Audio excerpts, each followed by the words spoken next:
नमस्कार, मी दिनेश खानजी. आपण बघताय न्यूज डंका. सर्वप्रथम न्यूज डंकाच्या तमाम प्रेक्षकांना दिवाळीच्या शुभेच्छा. आज वसुबारस, दिवाळीची सुरुवात. त्यामुळे ही दिवाळी तुम्हाला सुखाची, समृद्धीची आणि आनंदाची जावो ही ईश्वरचरणी प्रार्थना. आता वळूया विषयाकडे.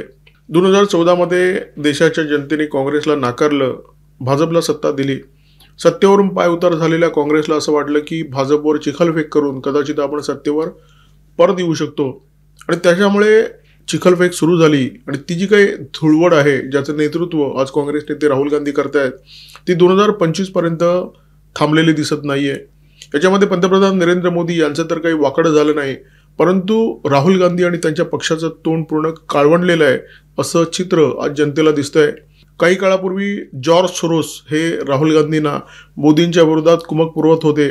आता ती जबाबदारी बहुधा अमेरिकेचे राष्ट्राध्यक्ष डोनाल्ड ट्रम्प यांनी घेतलेली आहे.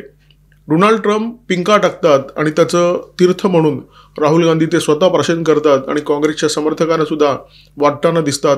रशियाचे राष्ट्राध्यक्ष व्लादिमीर पुतीन हे एक जबरदस्त व्यक्तिमत्व आहे, उत्तम राजकारणी आहेत आणि त्यांच्या परराष्ट्र नीतीने डोनाल्ड ट्रम्प यांचं चांगलंच तेल काढलेलं आहे आणि त्याच्यामुळे रशियाच्या तेलाकडे ट्रम्प यांची वक्रदृष्टी बळलेली दिसते. भारताने हे तेल विकत घेऊ नये म्हणून ट्रम्प वारंवार भारतावर दबाव आणताना दिसतात, अनेकदा भारताला विनंती करताना दिसतात, परंतु भारताने या विनंतीला नेहमीच वाटाण्याच्या अक्षता लावलेल्या आहेत. अनेकदा आपण पाहिलं असेल की अमेरिकी प्रशासनामध्ये जे नेते आहेत ते सुद्धा भारताला धमकवण्याचं काम करतात. भारत याला उत्तर देत नाही, परंतु भारताने गेल्या काही काळामध्ये रशियन तेलाची खरेदी वाढवलेली दिसते आणि हेच भारताचं उत्तर आहे. डोनाल्ड ट्रम्प यंदाच्या शांततेच्या नोबेलसाठी प्रचंड इच्छुक होते, परंतु त्यांच्या दुर्दैवाने आणि जगाच्या सुदैवाने त्यांना हा पुरस्कार मिळाला नाही. बेभरोशाच्या राजकारणाच्या प्रांतामध्ये एखादं जर नोबेल असतं तर ते कदाचित डोनाल्ड ट्रम्प यांना मिळालं असतं, कारण डोनाल्ड ट्रम्प आज एक विधान करतात, उद्या पलटी मारतात आणि परवा दुसरंच विधान करतात. त्यांच्या विधानावर जगात कोणाचाही विश्वास नाही आहे. याला फक्त एक नेता अपवाद आहे आणि तो नेता म्हणजे लोकसभेचे विरोधी पक्षनेते राहुल गांधी. ट्रम्प यांनी एक ताजी पिंक टाकलेली आहे. ते असं म्हणाले की भारत लवकरच रशियाकडून होणारी तेल खरेदी बंद करेल. आता याच्यावर जगात कोणी विश्वास ठेवणार नाही, परंतु काँग्रेसच्या नेत्यांनी, राहुल गांधींनी ही पिंक तात्काळ उंजळीत घेतली. वास्तविक आपल्या परराष्ट्र मंत्रालयाने डोनाल्ड ट्रम्प यांच्या प्रत्येक टिप्पणीनंतर खुलासा केलेला आहे की आमची ऊर्जेची गरज ही आमची प्राथमिकता आहे आणि देशाची ऊर्जेची गरज भागवण्यासाठी जिथून स्वस्त तेल मिळेल तिथून आम्ही ते विकत घेणारच. परंतु हे खुलासे राहुल गांधी आणि त्यांच्या पक्षाच्या नेत्यांच्या कानावर कधी जातच नाहीत, त्यांना ऐकूच येत नाही, कारण त्यांनी कानामध्ये मोदी द्वेषाचे बोळे कोंबलेले आहेत. गाझामध्ये शांतता निर्माण करण्यासाठी डोनाल्ड ट्रम्प यांनी पुढाकार घेतला होता. इस्रायल आणि हमास यांच्या दरम्यान त्यांनी शांतता करार घडवला. इस्रायलचे जे ओलीस हमासच्या ताब्यात होते ते परत करायला हमासला भाग पाडलं आणि त्याच्यानंतर या करारावर चर्चा करण्यासाठी इजिप्तच्या शर्म अल शेखमध्ये शांतता परिषदेचं आयोजन करण्यात आलं होतं. याच्यासाठी सुद्धा डोनाल्ड ट्रम्प यांनी पुढाकार घेतला. इजिप्तचे राष्ट्राध्यक्ष अब्दुल फतेह अल सिसी यांनी नरेंद्र मोदी यांना या परिषदेचं निमंत्रण दिलं होतं, परंतु नरेंद्र मोदी या परिषदेकडे फिरकले नाहीत आणि त्याच्यानंतर राहुल गांधी यांनी पुन्हा एकदा नरेंद्र मोदी यांना टीकेचं लक्ष केलं. कारण जेव्हा जेव्हा नरेंद्र मोदी यांचा ताठकणा राहुल गांधी पाहतात तेव्हा त्यांना काँग्रेसच्या नेत्यांचे पिचलेले कणे आठवतात आणि त्यामुळे पिसाळून राहुल गांधी नेहमी नरेंद्र मोदी यांना लक्ष करण्याचा प्रयत्न करतात. ट्रम्प जे काही म्हणतात त्याच्यावर राहुल गांधी यांचा चटकन विश्वास बसतो. ट्रम्प जेव्हा म्हणतात की भारत रशियाकडून तेल विकत घेणार नाही, तेव्हा राहुल गांधी त्याच्यावर विश्वास ठेवतात. ट्रम्प जेव्हा म्हणतात की India is dead economy, Rahul Gandhi लगेच त्याचं सुद्धा समर्थन करतात आणि म्हणतात yes, India is dead economy. परंतु तेच ट्रम्प जेव्हा मोदींना अ ग्रेट लीडर म्हणतात तेव्हा मात्र राहुल गांधी त्याच्यावर विश्वास ठेवायला तयार होत नाहीत, कारण त्यांच्यामध्ये भारतातला एकमेव ग्रेट लीडर म्हणजे राहुल गांधी आहेत. कारण ते नेहरू गांधी परिवारामध्ये जन्मलेले आहेत. ते इतके ग्रेट आहेत की लोकसभा निवडणुकीमध्ये विजयाची शाश्वती नसल्यामुळे अमेठी आणि वायनाड अशा 2 मतदारसंघामधून ते लढले आणि देशाच्या दुर्दैवाने दोन्ही मतदारसंघातून ते विजयी झाले. परंतु त्यांचा आत्मविश्वास बघा, एका मतदारसंघातून आपण विजयी होणार नाही याची त्यांना इतकी खात्री होती की त्यांनी 2-2 मतदारसंघातून उमेदवारी अर्ज भरला आणि वायनाडमधून अशा आधी भरला, कारण वायनाडमध्ये भरपूर संख्येमध्ये अल्पसंख्याक मतदार आहेत. इंडिया इज डेड इकॉनॉमी या डोनाल्ड ट्रम्प यांच्या विधानाची नंतर अनेकदा प्रेतयात्रा निघाली. अलीकडेच IMFच्या अध्यक्षा क्रिस्टलिना जॉर्जिव्हिया यांनी भारताच्या अर्थकारणाची तोंड भरून स्तुती केलेली आहे. त्यांनी असं म्हटलंय की भारतामध्ये ज्या GSTच्या सुधारणा झालेल्या आहेत त्या अभूतपूर्व अशा आहेत. भारताने आर्थिकदृष्ट्या आगेकूच करण्यासाठी ज्या पायाभूत सुविधा निर्माण केलेल्या आहेत त्याचं सुद्धा त्यांनी प्रचंड कौतुक केलं.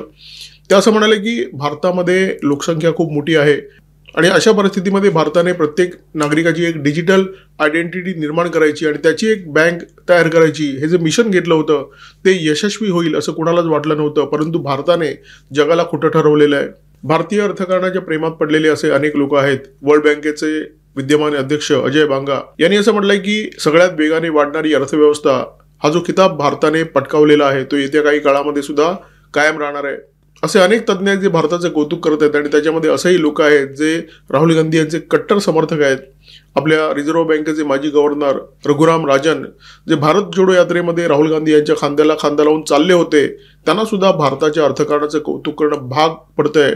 मोदींच्या धोरणाचं ते वारंवार कौतुक करताना दिसतात. शर्म अल शेखमध्ये जी शांतता परिषद झाली त्याच्यामध्ये नरेंद्र मोदी गेले नाहीत म्हणून राहुल गांधी त्यांच्यावर टीका करतायत. राहुल गांधी यांना नरेंद्र मोदी यांचा ताठकणा आवडत नाही, कारण हा ताठकणा बघून त्यांना काँग्रेसच्या नेत्यांचे पिचलेले कणे आठवतात. 16 जुलै 2009 मध्ये शर्म अल शेखमध्ये अशाच प्रकारची एक परिषद झाली होती आणि त्या परिषदेमध्ये भारताचे पंतप्रधान म्हणून डॉक्टर मनमोहन सिंग सहभागी झाले होते. या परिषदेच्या पूर्वी म्हणजे 2008 मध्ये भारतावर दहशतवादी हल्ला झाला होता, मुंबई दहशतवादी हल्ला. या हल्ल्यामध्ये पाकिस्तानचा हात आहे उघड झालं होतं.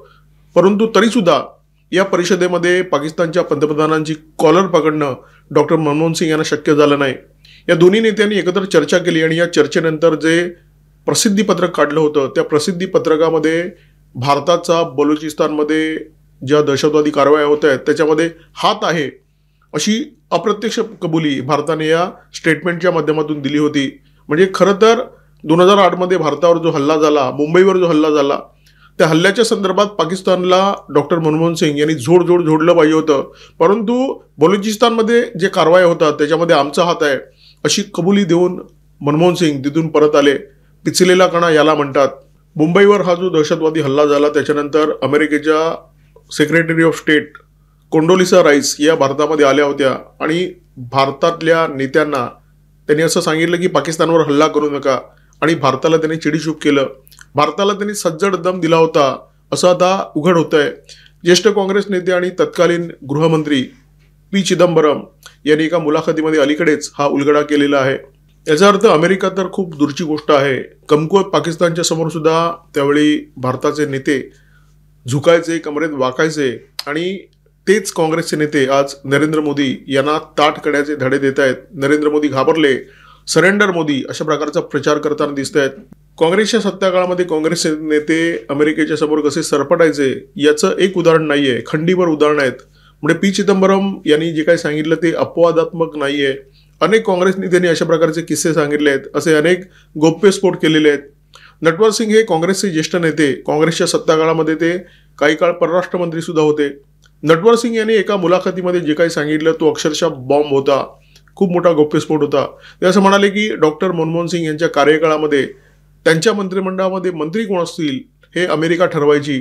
मंत्री ठरवण्याबाबत अमेरिकेचा प्रचंड मोठा दबाव असायचा आणि त्यांच्या काळामध्ये UPA सरकारच्या सगळ्याच कारभारामध्ये CIAचा प्रचंड मोठा सुळसुळाट होता. म्हणजे काँग्रेसच्या सत्ताकाळामध्ये अमेरिकेचे जे नेते होते ते पिंका टाकताना पिकदाणी म्हणून काँग्रेस नेत्यांच्या उंजळीचा वापर करायचे आणि तीच परंपरा राहुल गांधी आता पुढे नेताना दिसत आहेत. डोनाल्ड ट्रम्प असं वारंवार म्हणाले आहेत की मी भारताला एक खूप मोठी डील दिली आणि भारत आणि पाकिस्तानच्या दरम्यान जो संघर्ष आहे तो बंद केला, युद्धबंदी घडवली. परंतु हे डील अजून तरी प्रत्यक्षात आलेलं नाहीये. दोन्ही देशाचे नेते अजून वाटाघाटी करतायत आणि भारत ऐकायला तयार नाहीये. अशा प्रकारचं चित्र या बातम्यांच्या माध्यमातून अनेकदा लोकांच्या समोर आलेलं आहे. भारताने आपल्या लक्ष्मण रेषा ठरवलेल्या आहेत, भारताने आपल्या रेड लाईन्स ठरवलेल्या आहेत आणि त्या रेड लाईन्स पासून माघार घेण्याची भारताची तयारी नाहीये आणि त्यामुळे हे डील होताना दिसत नाहीये. त्याच्यामुळे डोनाल्ड ट्रम्प यांनी भारताला दिलेलं ते मोठं डील नेमकं कोणतं होतं, कुठे आहे याचं उत्तर देशाला हवं आहे. रिकाम्या डोक्याच्या काँग्रेस नेत्यांना मात्र अशा प्रकारचे प्रश्न पडत नाहीत आणि या प्रश्नांची उत्तरं मागण्याचा प्रयत्न सुद्धा त्यांच्याकडून होताना दिसत नाही. डोनाल्ड ट्रम्प जे काय म्हणतात ते सत्य आहे असं मानून राहुल गांधी त्याच्यावर विश्वास ठेवतात आणि त्यांच्या विधानांचा वापर करून नरेंद्र मोदी यांच्यावर शरसंधान करायला लागतात. आता जगात कोणीही विधान करावं त्याचा जर नरेंद्र मोदी यांच्या विरोधात वापर करण्यासारखा असेल तर काँग्रेस नेते पुढचा मागचा विचार न करता त्या विधानाचं भांडवल करतात आणि भांगडा करायला लागतात. असं चित्र गेल्या काही काळामध्ये आपण पाहिलेलं आहे आणि ही काँग्रेसची अडचण आहे, कारण मोदींच्या विरोधात त्यांना मुद्दाच मिळत नाहीये. काँग्रेस नेते राहुल गांधी यांनी याच्यापूर्वी जे जे तीर चालवले, म्हणजे त्या तीरांना त्यांनी कधी अणुबॉम्बचं नाव दिलं, कधी हायड्रोजन बॉम्बचं नाव दिलं, हे सगळे बॉम्ब आता निकामी झालेले आहेत. राहुल गांधी यांच्या हाती कोणतेही शस्त्र उरलेलं नाहीये. त्यामुळे जे काही मिळेल त्याचा वापर करायचा हे काँग्रेसचं धोरण आहे. आता काँग्रेस नेत्यांच्या टीकेची पातळी कुठपर्यंत घसरली आहे बघा. रागिणी नाईक या काँग्रेसच्या राष्ट्रीय प्रवक्त्या आहेत.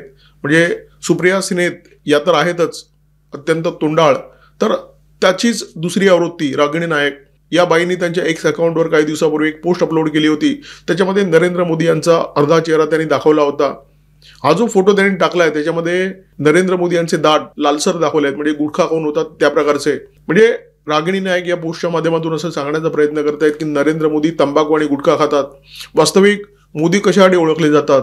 मोदी योगासनांसाठी ओळखले जातात, मोदी पहाटे उठण्यासाठी ओळखले जातात, मोदी फिटनेससाठी ओळखले जातात. परंतु रागिणी नाईक यांनी फोटोच्या माध्यमातून असा दावा करून टाकला की ते तंबाखू आणि गुटखा खातात आणि मुद्दामून अर्धा फोटो अशासाठी ठेवला की उद्या जर कोणी न्यायालयात गेलं तर माफी मागायला लागू नये. तर ही काँग्रेसच्या नेत्यांची परिस्थिती आहे.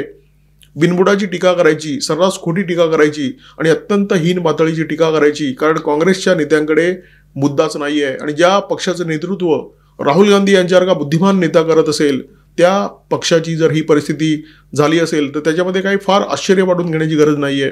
नरेंद्र मोदी तंबाखू आणि गुटखा खात नाहीत, परंतु राहुल गांधी काय काय खातात, थायलंडला जाऊन काय काय करतात याची जनतेला पूर्णपणे कल्पना आहे. त्यामुळे काँग्रेस नेत्यांनी अशा प्रकारच्या प्रचाराच्या वाटेला जाऊ नये, कारण प्रसिद्धी आणि प्रचार हे दुधारी शस्त्र आहे. ते काँग्रेसवर उलटण्याची शक्यता जास्त आहे आणि कदाचित ते उलटत आहे. आणि त्यामुळेच 2014 पासून काँग्रेस आतापर्यंत विरोधी बाकावर बसलेली दिसते. अर्थात काँग्रेसच्या रिकाम्या डोक्यांना हे कळणं खूप कठीण आहे, तरी पण सांगणं हे आमचं काम आहे. या व्हिडिओमध्ये तुर्तास इथेच थांबतोय. व्हिडिओमध्ये माझ्यासोबत होते cameraman Omkar Bhagwat, video editor Ajay Shelke. Video जर आवडला असेल तर लाईक करा, शेअर करा, कॉमेंट बॉक्समध्ये व्यक्त व्हा, सबस्क्राईब करा न्यूज डंका सोबत बीज डंका सुद्धा सबस्क्राईब करा, बेल आयकॉन दाबा. नमस्कार, धन्यवाद.